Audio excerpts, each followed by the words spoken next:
Hi, ನಾನು Sandeep from tech in Kannada. ಇವತ್ತು ನನ್ನ ಮುಂದೆ ನಥಿಂಗ್ ಅವರು ಹೊಸದಾಗಿ ಲಾಂಚ್ ಮಾಡಿದಂಥ nothing phone 4A smart phone ಇದೆ. ಈ ಸ್ಮಾರ್ಟ್ ಫೋನ್ನ ನಥಿಂಗ್ ಅವರು 32,000 ರೂಪಾಯಿಗೆ ಲಾಂಚ್ ಮಾಡಿದ್ದಾರೆ. ಈ ಪ್ರೈಸ್ ರೇಂಜಿಗೆ ಈ ಸ್ಮಾರ್ಟ್ ಫೋನ್ನ ಪರ್ಚೇಸ್ ಮಾಡ್ಬೋದಾ, ಏನು ಚೆನ್ನಾಗಿದೆ ಏನು ಚೆನ್ನಾಗಿಲ್ಲ, ಅನ್ಬಾಕ್ಸ್ ಮಾಡಿ ಯೂಸ್ ಮಾಡಿ ನನ್ನ ಎಕ್ಸ್ಪೀರಿಯನ್ಸ್ ನಿಮ್ಮ ಹತ್ರ ಶೇರ್ ಮಾಡ್ತೀನಿ. ಅದಕ್ಕಿಂತ ಮುಂಚೆ ನೀವಿನ್ನೂ ನಮ್ಮ tech in Kannada YouTube channel subscribe ಮಾಡ್ಕೊಂಡಿಲ್ಲ ಅಂದರೆ ಈಗಲೇ ಸಬ್ಸ್ಕ್ರೈಬ್ ಮಾಡ್ಕೊಳ್ಳಿ ಮತ್ತು ಬೆಲ್ ಐಕಾನ್ ಕೂಡ ಕ್ಲಿಕ್ ಮಾಡ್ಬೋದು. ಫಸ್ಟ್ ಈ ಸ್ಮಾರ್ಟ್ ಫೋನ್ನ ಅನ್ಬಾಕ್ಸ್ ಮಾಡೋಣ. ನೋಡ್ತಾ ಇದ್ದೀರಾ, ಈ ಬಾಕ್ಸ್ ನಮಗೆ ಈ ರೀತಿ ನೋಡೋಕ್ಕೆ ಸಿಗುತ್ತೆ. ಅನ್ಬಾಕ್ಸಿಂಗ್ ತುಂಬ ಸಿಂಪಲ್ ಆಯಿತಾ. ಹಿಂದ್ಗಡೆ ಆ ಸ್ಟ್ರ್ಯಾಪನ್ನು ಎಳೆದ್ರೆ ನಾವು ಈ ರೀತಿ ಬಾಕ್ಸ್ ಓಪನ್ ಮಾಡ್ಬೋದು. ಸೊ ಇದರೊಳಗಡೆ ಏನೋ ವೆಲ್ಕಮ್ ಟು ನಥಿಂಗ್ ಅಂತೇನೋ ಬರೆದಿದ್ದಾರೆ. ಸೊ ಇದರೊಳಗಡೆ ನಮಗೆ ಇನ್ನೊಂದು ಸಣ್ಣ ಬಾಕ್ಸ್ ಸಿಗ್ತಾ ಇದೆ. ಇದರಲ್ಲಿ ಒಂದು ಯೂಸರ್ ಮ್ಯಾನ್ಯುಯಲ್ಲು, ಕ್ವಿಕ್ ಸ್ಟಾರ್ಟ್ ಗೈಡ್ ಮತ್ತು ವಾರಂಟಿ ಕಾರ್ಡು, ಒಂದು transparent back cover. Finally nothing ಅವರು ಬಾಕ್ಸ್ ಒಳಗೇನೆ ಬ್ಯಾಕ್ ಕವರ್ ಕೊಡ್ತಾ ಇದ್ದಾರೆ, ಒಳ್ಳೆಯದು. ನಂತರ USB Type-C ಚಾರ್ಜಿಂಗ್ ಕೇಬಲ್ ಇದೆ. Type-C ಇಂದ Type-C ಕೇಬಲ್ನ ಕ್ವಾಲಿಟಿ ಚೆನ್ನಾಗಿದೆ. ಕೊನೆಯದಾಗಿ ಒಂದು ಸಿಮ್ ಎಜೆಕ್ಷನ್ ಪಿನ್ ಕೊಟ್ಟಿದ್ದಾರೆ, ಇದು ಕೂಡ ಟ್ರಾನ್ಸ್ಪರೆಂಟ್ ಆಗಿದೆ, ಚೆನ್ನಾಗಿದೆ. ಇದ್ರ ಕೆಳಗಡೆ ನಮಗೆ ಡೈರೆಕ್ಟ್ ಆಗಿ ಈ ಒಂದು ಸ್ಮಾರ್ಟ್ ಫೋನ್ ನೋಡೋಕ್ಕೆ ಸಿಗುತ್ತೆ. ಹೆವಿ ಪ್ರೀಮಿಯಂ ಲುಕ್ಕನ್ನು ಹೊಂದಿರುವಂಥ, ಯುನೀಕ್ ಲುಕ್ಕನ್ನು ಹೊಂದಿರುವಂಥ ಸ್ಮಾರ್ಟ್ ಫೋನು. ಸಖತ್ತಾಗಿದೆ ಗುರು, ನೋಡೋಕ್ಕೆ ಮಾತ್ರ. ಯಾರಾದರೂ ನೀವು ರೋಡಲ್ಲಿ ಹಿಂಗೆ ಇಟ್ಕೊಂಡು ಹೋಗ್ತಾ ಇದ್ದರೆ ಪಕ್ಕ ಒಂದ್ಸಲ ತಿರುಗಿ ನೋಡ್ತಾರೆ, ಯಾವ್ದು ಗುರು ಈ ಥರ ಇದೆ ಫೋನ್ ವಿಚಿತ್ರವಾಗಿ ಅಂತ. ಈ ಫೋನ್ ಒಂದು ಲೆವೆಲ್ಗೆ ಲೈಟ್ ವೆಯ್ಟ್ ಇದೆ, 204.5 ಗ್ರಾಮ್ ವೆಯ್ಟು ಮತ್ತು ಥಿಕ್ನೆಸ್ಸು 8.55 mm. ಈ ಫೋನ್ನ ಫ್ರಂಟಲ್ಲಿ ನಮಗೆ ಗೊರಿಲ್ಲಾ ಗ್ಲಾಸ್ 7i ಪ್ರೊಟೆಕ್ಷನ್ ಸಿಗ್ತಾ ಇದೆ. ಒಂದು ಸಣ್ಣ ಪಂಚೋಲ್ ಕ್ಯಾಮ್ರಾ, ಬೆಸಲ್ಸ್ ಎಲ್ಲ ಯೂನಿಫಾರ್ಮ್ ಆಗಿದೆ. ಆಲ್ರೆಡಿ ಅವರೇ ಸ್ಕ್ರೀನ್ ಗಾರ್ಡ್ ಹಾಕಿದ್ದಾರೆ. ಫ್ರಂಟಿಂದ ಚೆನ್ನಾಗಿ ಕಾಣುತ್ತೆ. ಈ ಫೋನ್ನ ಹಿಂದಕ್ಕೆ ಬಂತು ಅಂದರೆ ಇದು ಕೂಡ ಗ್ಲಾಸೇನೆ, ಪಾಂಡಾ ಗ್ಲಾಸು. ಒಂಥರ ಗ್ಲಾಸಿ ಫಿನಿಶ್ ಇದೆ. ಹಿಂದ್ಗಡೆ 3 ಕ್ಯಾಮ್ರಾ ಸಿಗ್ತಾ ಇದೆ. ಲುಕ್ ಮಾತ್ರ ಹೆವಿ ಯುನೀಕ್ ಆಗಿದೆ, ಸಖತ್ ಇಂಪ್ರೆಸ್ ಮಾಡ್ತು ನನಗೆ.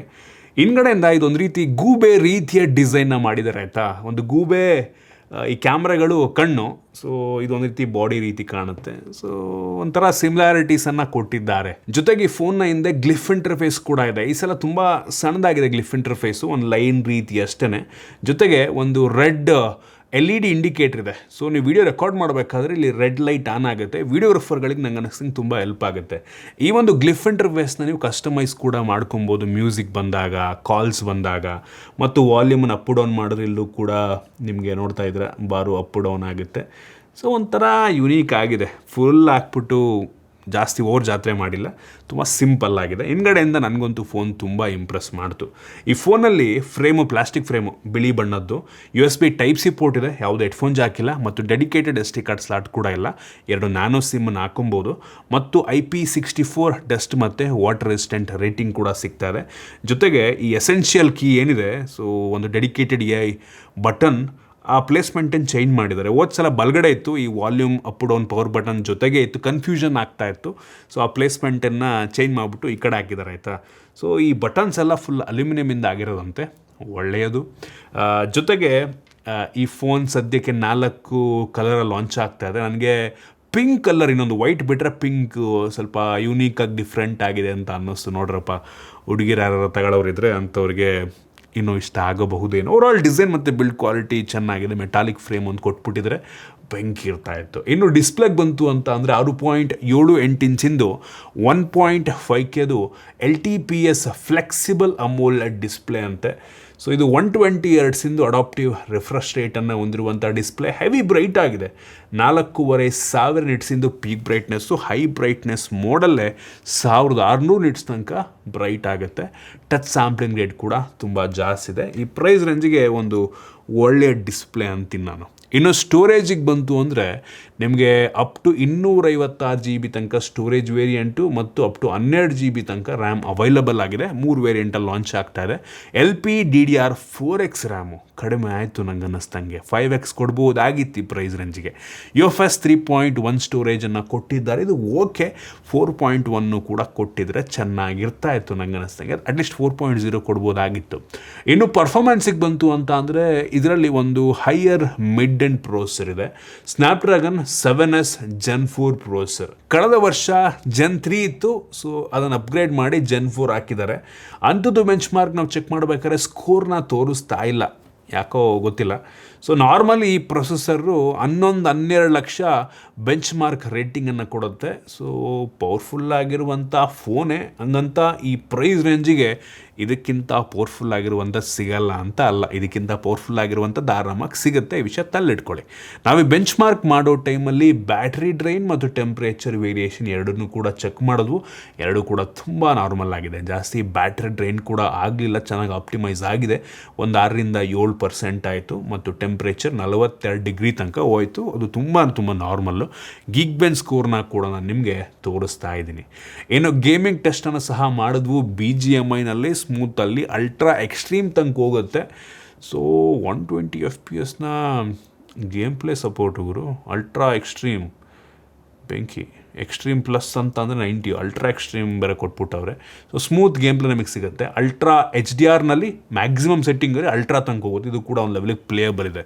ನನಗೆ ಆಶ್ಚರ್ಯ ಆಗಿದ್ದು, ಇದು ತುಂಬ ಹೆವಿ ಪವರ್ಫುಲ್ ಆಗಿರುವಂಥ ಪ್ರೊಸೆಸರ್ ಏನೂ ಅಲ್ಲ, ಬಟ್ ಸ್ಟಿಲ್ ಚೆನ್ನಾಗಿ ಹ್ಯಾಂಡಲ್ ಮಾಡ್ತಾ ಇದೆ. ಯಾಕೆಂದರೆ ಆಪ್ಟಿಮೈಸೇಷನ್ ಮೋಸ್ಟ್ಲಿ ಚೆನ್ನಾಗಿ ಮಾಡಿದ್ದಾರೆ ಅಂತ ಕಾಣುತ್ತೆ. ಮತ್ತು UI ಕೂಡ ಅಷ್ಟೇ ಆಯಿತಾ, ತುಂಬ ಸ್ಮೂತ್ ಆಗಿದೆ. ಕೆಲವೊಂದು ಟೈಮು ಕೆಲವೊಂದು ಬಗ್ಸ್ಗಳಿರ್ಬೋದು, ಅದನ್ನು ಫ್ಯೂಚರ್ ಅಪ್ಡೇಟಲ್ಲಿ ಫಿಕ್ಸ್ ಮಾಡ್ಬೋದು. ಒಟ್ಟಿನಲ್ಲಿ ಸಣ್ಣ ಪುಟ್ಟ ಬಗ್ಸ್ಗಳಂತೂ ಇದ್ದೇ ಇದೆ. ಇನ್ನು ಕ್ಯಾಮ್ರಾಗೆ ಬಂತು ಅಂದರೆ ಹಿಂದ್ಗಡೆ ನಮಗೆ 3 ಕ್ಯಾಮ್ರಾ ಇದೆ. ಸೊ ಇದು ಟ್ರೂ ಲೆನ್ಸ್ ಎಂಜಿನ್ 4 ಅಂತಲೇ ಯೂಸ್ ಮಾಡಿದಾರಂತಪ್ಪ. So 50 MP main sensor, f1.88 ಅಪರ್ಚಿದು ಸ್ಯಾಮ್ಸಂಗ್ ಇಂದು JN5 sensor with optical image stabilisation ಸಿಗುತ್ತೆ. ಒಳ್ಳೆಯ ಸೆನ್ಸಾರೇನೆ. ಇದು ತೆಗೆಯುವಂಥ ಫೋಟೋ ಚೆನ್ನಾಗಿದೆ. ಈ ಲಾಸ್ಟ್ ಇಯರ್ದು ನಥಿಂಗ್ ಫೋನ್ 3ಗಿಂತ ಮಚ್ ಬೆಟರ್ ಫೋಟೋಸ್ ಔಟ್ಪುಟ್ ಬರ್ತಾ ಇದೆ. ತುಂಬ ಸ್ಟೇಬಲ್ ಆಗಿದೆ. ಸೊ ಆ ಸ್ಯಾಂಪಲ್ ನಾನು ನಿಮಗೆ ತೋರಿಸ್ತಾ ಇದ್ದೀನಿ.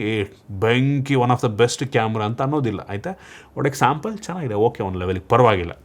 ಇನ್ನೊಂದು ನಮಗೆ ಟೆಟ್ರಾ ಪ್ರಿಸಮ್ ಟೆಲಿಫೋಟೋ ಲೆನ್ಸ್ ಅಂತ ಇದು. ಸೊ ಇದು 50 MP ಇದೆ. ಸೊ ಇದು 3.5x ಆಪ್ಟಿಕಲ್ ಝೂಮನ್ನು ಮಾಡುತ್ತೆ. ಸೊ ಇದು ಕೂಡ JN5 ಸೆನ್ಸಾರೇ ಸ್ಯಾಮ್ಸಂಗಿಂದು. ಸೊ ಇದರಲ್ಲೂ ಕೂಡ ಆಪ್ಟಿಕಲ್ ಇಮೇಜ್ ಸ್ಟೆಬಿಲೈಸೇಷನ್ ಸಿಗ್ತಾ ಇದೆ. ಇದು ಕೂಡ ಕ್ವಾಲಿಟಿ ತುಂಬ ಸಿಮಿಲರ್ ಬರುತ್ತೆ ನಿಮಗೆ ಮೈನ್ ಸೆನ್ಸಾರ್ಗೆ. ಒಂದೇನಪ್ಪ ಅಂದರೆ ಇದು ನಿಮಗೆ ಪೋರ್ಟ್ರೇಟ್ ಕ್ಯಾಮ್ರಾ ರೀತಿ ಯೂಸ್ ಆಗುತ್ತೆ. ಓಕೆ, ಕ್ವಾಲಿಟಿ ಓಕೆ ಅನ್ನಿಸ್ತು, ಪರವಾಗಿಲ್ಲ. ಅನ್ಬಿಲಿಯಬಲ್, ನೆಕ್ಸ್ಟ್ ಲೆವೆಲ್ಲು, ಇದಕ್ಕಿಂತ ಒಳ್ಳೆ ಆ ಥರ ಎಲ್ಲ ನಾನು ಓವರ್ ಹೈಪ್ ಮಾಡಲ್ಲ. ಸೊ ಪರವಾಗಿಲ್ಲ, ಒಂದು ಲೆವೆಲ್ಗೆ ಸುಮಾರಾಗಿದೆ. ಸ್ಯಾಂಪಲ್ ನಾನು ನಿಮಗೆ ತೋರಿಸ್ತಾ ಇದ್ದೀನಿ. ಲೋ ಲೈಟಲ್ಲೂ ಕೂಡ ಹೆವಿ ಪ್ರೋಸೆಸ್ ಮಾಡುತ್ತೆ ಆಯಿತಾ, ತುಂಬ ಪ್ರೋಸೆಸ್ ಮಾಡುತ್ತೆ. ಕಲರ್ಸ್ ಎಲ್ಲ ತುಂಬ ನ್ಯಾಚುರಲ್ ಆಗಿದೆ, ಓವರ್ ಸ್ಯಾಚುರೇಟ್ ಅಂತ ಎಲ್ಲೂ ಕೂಡ ನನಗೆ ಅನ್ನಿಸ್ಲಿಲ್ಲ. ಇನ್ನು 8 MPದು ವೈಡ್ ಆ್ಯಂಗಲ್ ಕ್ಯಾಮ್ರಾ ನಮಗೆ ಸಿಗ್ತದೆ. ವೈಡ್ ಆಗಿದೆ, ಕ್ಲಾರಿಟಿ ಓಕೆ. 8 MPಗೆ ನಾರ್ಮಲಿ ಯಾವ ಫೋನಲ್ಲಿ ನೋಡಿದ್ರು ಹಂಗೆ ಇರುತ್ತೆ. ಮೆಗಾ ಪಿಕ್ಸೆಲ್ ಏನೋ ಸ್ವಲ್ಪ ಜಾಸ್ತಿ ಕೊಟ್ಟಿದ್ದಾರೆ. ನಮಗೆ ಝೂಮ್ ಮಾಡೋದು ಕೂಡ ಕ್ವಾಲಿಟಿ ರಿಟೇನ್ ಆಗ್ತಾಯಿತ್ತು. ಒಟ್ಟಿನಲ್ಲಿ ಏರ್ ಕ್ಯಾಮ್ರಾ ಓಕೆ, ಪರವಾಗಿಲ್ಲ. ಇನ್ನು ಫ್ರಂಟ್ ಕ್ಯಾಮ್ರಾ 32 MP ಇದೆ. ಫ್ರಂಟ್ ಕ್ಯಾಮ್ರಾ ನನಗೆ ಆ್ಯಕ್ಚುಲಿ ಇಷ್ಟ ಆಯಿತು. ಇದು ಕೂಡ ಸ್ಯಾಮ್ಸಂಗ್ ಸೆನ್ಸಾರೇ KD1. ಸೊ ವೈಡ್ ಆಗಿದೆ ತುಂಬ. ನಾವು ಝೂಮ್ ಮಾಡೋದು ಕೂಡ ತೋರಿಸ್ತಾನೆ. ಬಿಯರ್ಡ್ದು ಡೀಟೇಲ್ ಎಲ್ಲ ತುಂಬ ಚೆನ್ನಾಗಿ ಕಾಣ್ತಾ ಇದೆ. ಸೊ ಓಕೆ, ನೀವು ಬೇಕು ಅಂದರೆ ಸ್ವಲ್ಪ ಎಫೆಕ್ಟ್ಸ್ ಅದು ಇದು ಆ್ಯಡ್ ಮಾಡ್ಕೊಬೋದು. ಇನ್ನೊಂದು ಇಂಟ್ರೆಸ್ಟಿಂಗ್ ಫೀಚರ್ ನಂಗೆ ಅನಿಸಿದ್ದು, ನಾವು ನಮಗೆ ಬೇಕಾದಂಥ ಕ್ಯಾಮ್ರಾ ಪ್ರೀಸೆಟ್ಟನ್ನು ನಾವೇ ಕ್ರಿಯೇಟ್ ಮಾಡ್ಕೊಬೋದು. ಅದು ಬಿಟ್ಟರೆ ಅವಶ್ಯಕತೆ ಇರುವಂಥ ಬೇಸಿಕ್ ಕ್ಯಾಮ್ರಾ AI ಫೀಚರ್ಗಳಿದ್ದಾವೆ. ಹೆವಿ ಪ್ರೋಸೆಸ್ ಕೂಡ ಮಾಡುತ್ತೆ. ನಿಮಗೆ ಗೂಗಲ್ ಫೋಟೋಸಲ್ಲಿ ಎಡಿಟಿಂಗ್ ಫೀಚರ್ ಇದೆ AIದು. ಅದು ಬಿಟ್ಟರೆ ನಿಮಗೆ ನಥಿಂಗ್ ಅವ್ರದ್ದು ಗ್ಯಾಲರಿ ಒಳಗೆ ನಿಮ್ಗೆ ಆ ಥರ ಏನು AI ಎಡಿಟಿಂಗ್ ಫೀಚರ್ಗಳು ಸಿಗ್ತಾಯಿಲ್ಲ. ಸಣ್ಣ ಪುಟ್ಟ ಫೀಚರ್ಗಳನ್ನ ಕೊಟ್ಟಿದ್ದಾರೆ ಅಷ್ಟೇ. ಕ್ಯಾಮ್ರಾ ಅಪ್ಲಿಕೇಶನ್ ತುಂಬ ಸಿಂಪಲ್ ಆಗಿದೆ, ಯೂಸರ್ ಫ್ರೆಂಡ್ಲಿನೇ ಆಯಿತಾ. ಸೊ ಚೆನ್ನಾಗಿ ಮಾಡೋರೆ ಒಟ್ಟಿನಲ್ಲಿ. ಕ್ಯಾಮ್ರಾ ಒಟ್ಟಿಗೆ ಓಕೆ, ಒಂದು ಲೆವೆಲಿಗೆ. ವಿಡಿಯೋಗ್ರಫಿಯಲ್ಲಿ front camera full HD 60 FPS video record ಮಾಡಿದ್ರೆ, rear camera 4K 30 FPS video record ಮಾಡುತ್ತೆ. ಒಟ್ಟಿನ ಸ್ಟೇಬಲ್ ಆಗಿದೆ ಆಯಿತಾ. ಸೊ ಸ್ಟೇಬಲ್ ಔಟ್ಪುಟ್ ನಮಗೆ ಸಿಗುತ್ತೆ. 4K 60 FPS ಕೊಟ್ಟರೆ ಇನ್ನೂ ಚೆನ್ನಾಗಿರ್ತಾ ಇತ್ತು. ಸೊ ಕ್ಯಾಮ್ರಾ ಪರವಾಗಿಲ್ಲ. ಇನ್ನು ಸೆಕ್ಯೂರಿಟಿಗೆ ಬಂತು ಅಂತ ಅಂದರೆ ನಮಗೆ optical in display fingerprint sensor ಇದೆ, ಫೇಸ್ ಅನ್ಲಾಕ್ ಇದೆ, ವೈಡ್ L1 ಸೆಕ್ಯೂರಿಟಿಯನ್ನು ಕೂಡ ಕೊಟ್ಟಿದ್ದಾರೆ, ಒಳ್ಳೆಯದು. ಇನ್ನು OSಗೆ ಬಂತು ಅಂತ ಅಂದರೆ ಆ್ಯಂಡ್ರಾಯ್ಡ್ 16 ಬೇಸ್ ರನ್ ಆಗ್ತಿರುವಂಥ Nothing OS 4.1 clean stock Android experience. Literally ನೋಡಿ, ಪಿಕ್ಸೆಲ್ ಬಿಟ್ಟರೆ ನನಗೆ ನೆಕ್ಸ್ಟ್ ತುಂಬ ಇಷ್ಟ ಆಗುವಂಥ OS ನಥಿಂಗಿಂದು OS ಆಯಿತಾ. ಏನಕ್ಕೆ ಅಂದರೆ ನನಗೊಂಥರ ಕ್ಲೀನ್ ಆಗಿರೋದು OS, ಬ್ಲೋಟ್ವೇರ್ಗಳಿರಲ್ಲ. ಸೊ ಹೆವಿ ಸ್ಮೂತ್ ಏನೋ ಒಂಥರ ಡಿಫ್ರೆಂಟ್ ಫೀಲ್ ಕೊಡುತ್ತೆ, ಒಂದು ರಾ ಫೀಲ್ ಕೊಡುತ್ತೆ OSನಲ್ಲಿ ಆಯಿತಾ. ಸೊ ಚೆನ್ನಾಗಿ ಆಪ್ಟಿಮೈಸ್ ಮಾಡಿದರೆ ಪರವಾಗಿಲ್ಲ. ಕೆಲವೊಂದು ಕಸ್ಟಮೈಸೇಷನ್ ಆಪ್ಷನ್ ಎಲ್ಲ ಇದೆ. ಇದಕ್ಕೆ ಎಷ್ಟು ವರ್ಷ OS ಅಪ್ಡೇಟ್ ಕೊಡ್ತಾರೆ ಅದು ಯಾವುದನ್ನೂ ಅವ್ರು ಕನ್ಫರ್ಮ್ ಮಾಡಿಲ್ಲ. ನನ್ನ ಪ್ರಕಾರ ಅಟ್ಲೀಸ್ಟ್ ಒಂದು 3 ವರ್ಷನಾದರೂ OS ಅಪ್ಡೇಟು, ಒಂದು 4 ವರ್ಷ ಸೆಕ್ಯೂರಿಟಿ ಪ್ಯಾಚ್ ಆದರೂ ಕೊಡ್ಬೋದು ನಂಗೆ ಅನ್ನಿಸ್ತಂಗೆ. AI ಫೀಚರ್ಗಳಲ್ಲಿ ನಮಗೆ ಎಸೆನ್ಷಿಯಲ್ ಸ್ಪೇಸ್ ಇದೆ. ಸೊ ಅದೇನಪ್ಪ ಅಂದರೆ ಆನ್ ಸ್ಕ್ರೀನ್ ನಿಮ್ಮ ಜರ್ನಲ್ ಮೈಂಟೈನ್ ಮಾಡೋದಂಗೆ. ಸೊ ಆನ್ ಸ್ಕ್ರೀನ್ ಏನಾದರೂ ನಿಮ್ಮ ಇನ್ಫಾರ್ಮೇಷನ್ ಸ್ಟೋರ್ ಮಾಡ್ಕೋಬೇಕು ಅದು ಅಂತ ಅಂದರೆ ನಾವು ಇದನ್ನು ಪ್ರೆಸ್ ಮಾಡಿದ್ರೆ ಅದು ಸ್ಟೋರ್ ಮಾಡ್ಕೊಳ್ಳುತ್ತೆ. ನೆಕ್ಸ್ಟು ನಿಮ್ಗೆ ಯಾವಾಗಲಾದರೂ ಅದನ್ನು ನೆನಪಿಸ್ಕೋಬೇಕು ಅಂದರೆ ಅದು ರಿಮೈಂಡರ್ ಕೊಡುತ್ತೆ. ಸೊ ಆ ರೀತಿ ಇತ್ತೀಚೆಗೆ ಅದು ಎಲ್ಲ ಫೋನಲ್ಲೂ ಕೂಡ ಬರ್ತಾ ಇದೆ. ಇನ್ನು ಬ್ಯಾಟ್ರಿಗೆ ಬಂತು ಅಂತ ಅಂದರೆ 5400 mAh ಕೆಪಾಸಿಟಿ ಬ್ಯಾಟ್ರಿ ಹಾಕಿದ್ದಾರೆ. 5000ಗಿಂತ ಸ್ವಲ್ಪ ಜಾಸ್ತಿ ಮಾಡಿದ್ದಾರೆ, ಒಳ್ಳೆಯದು. ಮತ್ತು ಬಾಕ್ಸ್ ಒಳಗೆ ಯಾವುದೇ ಚಾರ್ಜರ್ ಇಲ್ಲ. ಒಟ್ಟಿನಲ್ಲಿ ಇದು 50 ವ್ಯಾಟಲ್ಲಿ ಫಾಸ್ಟ್ ಚಾರ್ಜಿಂಗನ್ನು ಸಪೋರ್ಟ್ ಮಾಡುತ್ತೆ. ಸ್ಪೀಕರಿಗೆ ಬಂತು ಅಂದರೆ ಸ್ಟೀರಿಯೋ ಸ್ಪೀಕರ್ನ ಕ್ಲಾರಿಟಿ ಆ್ಯಕ್ಚುಲಿ ಚೆನ್ನಾಗಿದೆ. ಒಂದು ಲೆವೆಲಿಗೆ ಜೋರಾಗಿ ಕೂಡ ಕೇಳುತ್ತೆ. ಕನೆಕ್ಟಿವಿಟಿಯಲ್ಲಿ ಡ್ಯುಯಲ್ ಬ್ಯಾಂಡ್ ಜೊತೆಗೆ Wi-Fi 6 ಕೂಡ ಇದೆ. ಬ್ಲೂಟೂತ್ 5.4 ಕನ್ಫರ್ಮ್ ಮಾಡಿಲ್ಲ, ನನಗನ್ನಿಸ್ದಂಗೆ 5.4 ಇದೆ. ಜೊತೆಗೆ NFC ಕೂಡ ಕೊಟ್ಟಿದ್ದಾರೆ. ಕ್ಯಾರಿಯರ್ ಅಗ್ರಿಗೇಷನ್ ಅವಶ್ಯಕತೆ ಇರುವಂತೆಲ್ಲ ಸೆನ್ಸಾರ್ಸು 5G ಬ್ಯಾಂಡ್ಗಳು ಸಪೋರ್ಟ್ ಆಗುತ್ತೆ. ಸೊ ಇಷ್ಟು ಈ ಫೋನ್ದು ಕೆಲವೊಂದು ಮೇಯ್ನ್ ಫೀಚರ್ ಆಯಿತಾ. ಸೊ ನಾನು ಹೇಳೋದಾದರೆ ನೋಡಿ, ಈ ಫೋನಲ್ಲಿ ನನಗೆ ತುಂಬ ಇಂಟ್ರೆಸ್ಟಿಂಗ್ ಅನ್ಸೋದು ಇವ್ರದ್ದು OS experience. Clean stock Android, ಹೌದು ಕೆಲವೊಂದು ಸಣ್ಣ ಪುಟ್ಟ ಬಗ್ಸ್ಗಳಿಂದ ನನಗೆ ಫಿಕ್ಸ್ ಆಗಬಹುದು. ಮತ್ತು ಈ ಫೋನಿಂದು ಯುನೀಕ್ ಆಗಿರುವಂಥ ಡಿಸೈನು, ಈ ಥರ ಡಿಸೈನ್ನ ನನಗೆ ಅನ್ನಿಸ್ತಂಗೆ ಇಲ್ಲಿವರೆಗೂ ಬೇರೆ ಯಾವ ಬ್ರ್ಯಾಂಡ್ ಅವರು ಕೂಡ ಮಾಡಿಲ್ಲ. ಗ್ಲಿಫ್ ಇಂಟರ್ಫೇಸ್ ಅಂತ ನನಗೆ ಗೊತ್ತಿಲ್ಲ. ಗ್ಲಿಫ್ ಇಂಟರ್ಫೇಸ್ ನನಗೆ ಪರ್ಸ್ನಲಿ ಗಿಮಿಕ್ ಅನಿಸುತ್ತೆ. ಬಟ್ ಸ್ಟಿಲ್ ನೋಡೋಕ್ಕೆ ಮಾತ್ರ ಫೋನು ತುಂಬ ಯುನೀಕ್ ಆಗಿರೋದ್ರಿಂದ ನೀವು ಹಿಂಗೆ ಇಟ್ಕೊಂಡು ಮಾತಾಡ್ತಿರ್ಬೇಕಾದ್ರೆ ಒಂದು 4 ಜನ ತಿರುಗಿ ನೋಡ್ತಾರೆ, ಇವ್ನು ಯಾರೋ ಗುರು ಒಳ್ಳೆ ಯುನೀಕ್, ಯಾರೇನೋ ಡಿಫ್ರೆಂಟ್ ಆಗಿದೆ ಫೋನು, ಕಾನ್ವರ್ಸೇಷನ್ ಪೀಸ್ ಅಂತ ಅನ್ನಿಸ್ಬೋದು. ನಿಮ್ಮ ಫ್ರೆಂಡ್ಸ್ ಆದರೆ ಯಾರ ಹತ್ರನೂ ಈ ಫೋನ್ ಇಲ್ಲ ಅಂತ ಅಂದರೆ. ಸೊ ನೋಡಿ, ಅಂದರೆ ಆನ್ ಸ್ಪೆಕ್ ವೈಸು ಓಕೆ ಅಂತ. ಬೆಲೆ ನೀವು ಒಂದೊಂದು ಸ್ಪೆಸಿಫಿಕೇಷನ್ ಚೆಕ್ ಮಾಡ್ದಂಗೆ ಕೂತ್ಕೊಂಡ್ರೆ ಬೆಲೆ ಹೌದು ಸ್ವಲ್ಪ ಜಾಸ್ತಿನೇ ಆಯಿತು. ನಂಗೆ ಅನ್ನಿಸ್ದಂಗೆ ಒಂದು 23-24 ಲಾಂಚ್ ಆಗಿದ್ರೆ ವ್ಯಾಲ್ಯೂ ಸರಿ ಅನ್ನಿಸ್ತಾ ಇತ್ತು. 32,000 ಬೆಲೆ ಜಾಸ್ತಿನೇ.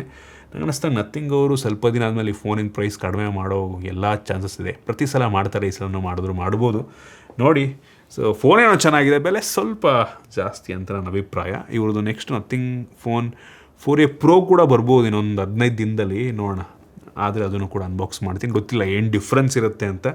ಸೇಮ್ ಪ್ರೊಸೆಸರ್ನೊಂದಿಗೆ ಲಾಂಚ್ ಮಾಡ್ಬೋದು, ಒಂದು 5,000 ರೂಪಾಯಿ ಡಿಫ್ರೆನ್ಸ್ ಇರ್ಬೋದೇನೋ ಅಷ್ಟೇ ನಂಗೆ ಅನ್ನಿಸ್ತಂಗೆ. ಇದಕ್ಕೂ ನೋಡಿ, ಅದನ್ನು ಒಂದು ಸಲ ಚೆಕ್ ಮಾಡಿ ಅದೆಷ್ಟು ಕ್ಲಾನ್ಸ್ ಆಗುತ್ತೆ ನೋಡಿ. ನಿಮಗೆ ಈ ಬ್ರ್ಯಾಂಡಲ್ಲಿ ಈ ಫೋನ್ ಸ್ಪೆಸಿಫಿಕೇಷನ್ ಓಕೆ ಆಯಿತು ಅಂದರೆ ಆಪ್ಷನ್ ಆಗಿ ಇಟ್ಕೋಬೋದು.